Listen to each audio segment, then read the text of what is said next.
Sarah. Hey, Tara. It's so good to see you again. Good to see you too. You can't drive by the high school and not see the construction going on. Can you tell us a little bit more about the project? Yeah, the project at the high school, has had a number of different names. It was the Bleacher Project, then it was the Infrastructure Project, and we have now more formally named it the Accessibility and Wellness Project.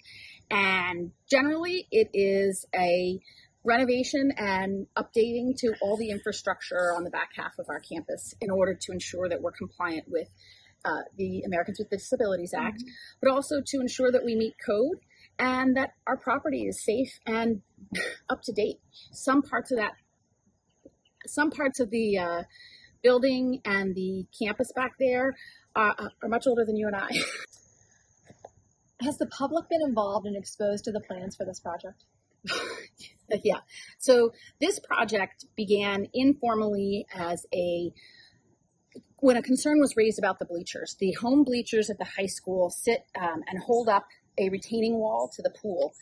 And there were concerns raised that there may have been problems with the structural integrity. And actually, now that we've started the project, we've seen there actually was water seepage and huge portions of that wall had been just worn away by the water. So that started in 2016-17. The thought was we would replace the bleachers. And initially that would have been a much less expensive project, but it wasn't the right thing to do, just replacing the bleachers.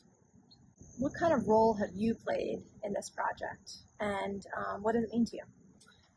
Well, I came into this project, it was already ongoing. When I first got on the board, there were a bunch of public meetings scheduled. I wasn't even on the facilities committee at the time. I think there were at least 3, and I was really impressed at how well attended they were. I mean, there were 20 to 40 people in each of these meetings, and really vocal, really interested and engaged members of the community, primarily probably parents who had athletic students, but parents of band members too, right? They don't have to be athletes to be using these facilities. Absolutely. And those people came with all kinds of ideas and proposals for what needed to be done. So when I then joined the facilities committee, actually Mike Miller was the chair when I first joined. Mike was a Republican who used to sit on the board, and he was actually the person who said it's not right to do just a bleacher project. That's not what this campus needs. Time-wise, we were due for a replacement of the turf on the football field. We were due for a replacement of the track. And the bleachers on Enki were also unsafe and non-compliant from an ADA standpoint. So Mike was the person who actually first really raised the alarm bell and said it's not enough to just do a bleacher project here. We need to really view all this. And the district has run with that. I came in as the chair. When I became the chair of the committee, I followed in Mike's footsteps and really went with what the community was asking for. I joined a steering committee that was already in process, populated with members of the administration and a number of really engaged members of the community who weren't there for political reasons. They were there because we care about the kids and they want this campus to meet the needs of every Radnor student. Your opponents are saying that now is not the time for this project. What do you say to that? When would be a better time? I mean, look, the structural integrity of those bleachers meant it was time. The turf was 13 years old. The track was 13 years old. We don't need code. And it's not just the outside facilities that we're working on. I've heard this, we're spending $5 million on a football field. That's ridiculous. Nobody would do that. It's my tax money. It's your tax money. We're friends, right? So what we're actually doing is upgrading ADA to ADA compliance. The pool viewing area, the ramps to the football field, the ramps down to the soccer and lacrosse field. We're actually putting in ramps. Those fields right now are not accessible at all unless you go down the field and across a bunch of muddy grass. We are ensuring that there are ADA compliant viewing areas for people who don't want to go down to the ground level. Our concession stands will actually be ADA compliant and have proper drainage and water and all kinds of other basic amenities. Yes. And the bathrooms will also be ADA compliant.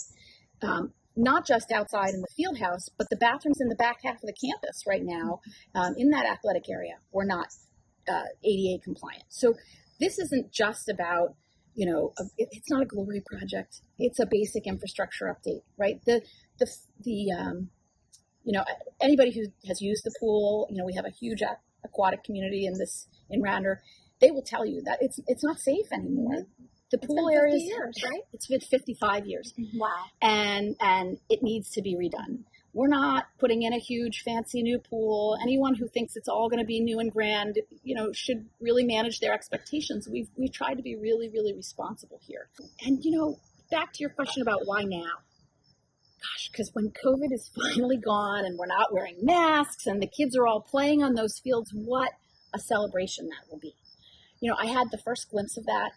You didn't get to go. We didn't really invite the public because it was still the height of COVID, but we did have a groundbreaking on campus, and the steering committee was invited, and a number of members of the administration and the board. And it was really exciting, and it was you're still a little bit trepidatious about the money we're spending. But I think the piece that meant the most to me was one of the families who's involved, the Hinkle family, got up and they thanked us. And told us how proud they were that Radnor was a community that would invest in a project like this. And then Mike Miller got up, and despite some of our differences in the past, he said thank you. He said thank you for being a board that refused to do this by half measures. Thank you for doing this the right way, so it will last. That's amazing. It was really, really nice.